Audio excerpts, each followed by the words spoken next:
Hi viewers, this is Dr. Shilpa Madpati, obstetrician gynecologist, infertility specialist, laparoscopic surgeon.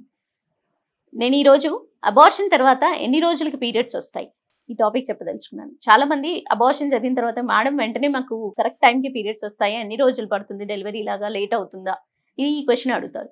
So వీళ్ళందరికీ నేను చెప్పదలుచుకుంది ఏంటి అంటే, అబార్షన్ 2 నెలలు జరిగినా 5వ నెలలో జరిగినా అబార్షన్ జరిగిన తర్వాత మీకు పాలు పట్టడం అంటూ జరగదు. కాబట్టి యూజువల్లీ వాళ్ళకి 4 నుంచి 6 వారాల వ్యవధిలోనే వాళ్ళ పీరియడ్స్ అంటూ మొదలవడం జరుగుతుంది.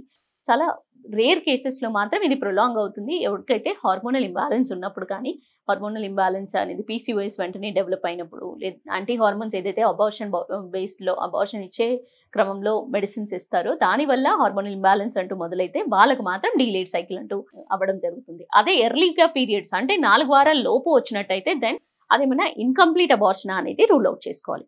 So right time for the abortion తర్వాత వచ్చే పీరియడ్ గ్యాప్ స్పేసింగ్ వచ్చేసి 4 నుంచి 6 వారాలు.